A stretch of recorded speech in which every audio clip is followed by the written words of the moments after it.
So finally दोस्तों आप लोग देखोगे अल्ट्राटेक सीमेंट ने अपने क्वार्टर 3 के नंबर डिस्क्लोज कर दिए हैं भाई। तो कैसे रहे हैं रिजल्ट्स और इसका जो इफेक्ट है वो स्टॉक के ऊपर कैसा रहने वाला, चलिए जानते हैं डिटेल में। तो कंसोलिडेटेड रिजल्ट्स हम इसके देखेंगे।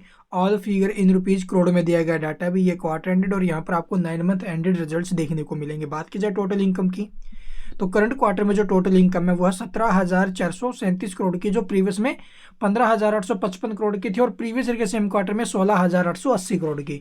यानी year to year and quarter to quarter income काफ़ी अच्छी इंप्रूवमेंट हुई है, इंक्रीज आया इसकी इनकम में।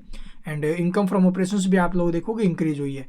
इसके अलावा देखोगे इसके एक्सपेंस यानी कंपनी जो खर्चे किए हैं भाई, तो टोटल खर्चे कैसे रहे हैं 15,604 करोड़ के। प्रीवियस में क्या थे भी 14,837 और प्रीवियस ईयर के सेम क्वार्टर में 14,531। यानी कि year to year and quarter to quarter expense भी बढ़े हैं। लेकिन अब की बार जो रिवेन्यू है वो फिर से एक्सपेंस से तो ज़्यादा ही है, मतलब कंपनी ने फिर से प्रॉफिट ही बनाया है। बट प्रॉफिट कितना है वो यहाँ पर देखोगे, net profit for the period लगभग 1,471 करोड़ 73 करोड़ का, जो प्रीवियस में 825 करोड़ था और प्रीवियस ईयर के सेम क्वार्टर से कंपेयर करोगे वहां पर 1,774 करोड़ भाई। ईयर टू ईयर बेसिस पर तो डाउन गया है, बट क्यों उनके बेसिस पर जो इसका प्रॉफिट है वो काफ़ी अच्छा इंक्रीज हुआ है।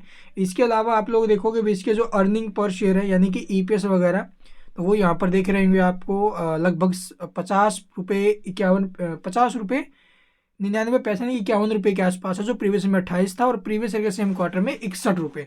यानी कि ईयर टू ईयर तो टूटे ईपीएस, बट क्यों उनके बेसिस पर इंक्रीज हुए हैं भाई। और इसके अंदर क्या कुछ अपडेट्स हैं, यहाँ पर आप लोग देखोगे भी नेट वर्थ वगैरह भी इसकी इंक्रीज होते हुए नजर आ रही है प्रीवियस के मुकाबले। एंड मार्जिन वगैरह और देख लेते हैं अभी इसके। तो नेट प्रॉफिट मार्जिन 9% रहा है, जो प्रीवियस में 5% था और प्रीवियस ईयर के सेम क्वार्टर में 11%। और ऑपरेटिंग मार्जिन की बात करें तो ईयर टू ईयर बेसिस पर तो कम है, लेकिन क्यों उनके बेसिस पर ये इंक्रीज हुआ है अभी 13% से 17% पर गए हैं।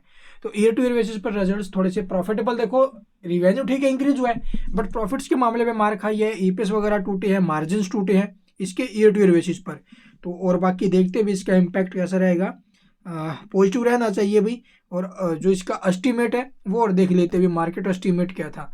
अगर बात की जाए ईपीएस एस्टीमेट की, तो यहाँ पर आप लोग देखोगे अर्निंग जो पर शेयर यानी कि ईपीएस जो आया इसका 50 रुपये 99 पैसे नहीं 51 रुपये के आसपास है, और एक्सपेक्ट किया गया था भी 43 रुपये 44 रुपये 43 रुपये के आसपास। ठीक है, और रिवेन्यू की बात करें तो रिवेन्यू फ्रॉम ऑपरेशंस कितना है इसका 17,193 करोड़ का, और इससे एक्सपेक्ट किया जा रहा था अभी 16,690 करोड़ का। यानी कि ठीक है अभी अर्निंग पर शेयर और रिवेन्यू जो भी आप लोग देखोगे एक्सपेक्ट किया जा रहा था उसको इसने बीट किया है, तो पॉजिटिव इम्पैक्ट होना चाहिए। और बाकी मार्केट टाइम में रिजल्ट आ गया, आप लोग देख लेना अभी। इसके अलावा आपको और क्या कुछ देखने को मिला वो नीचे ये नोट्स है ना भाई, इन्हें आप लोग डिटेल में पढ़ लेना। Thank you for watching the video.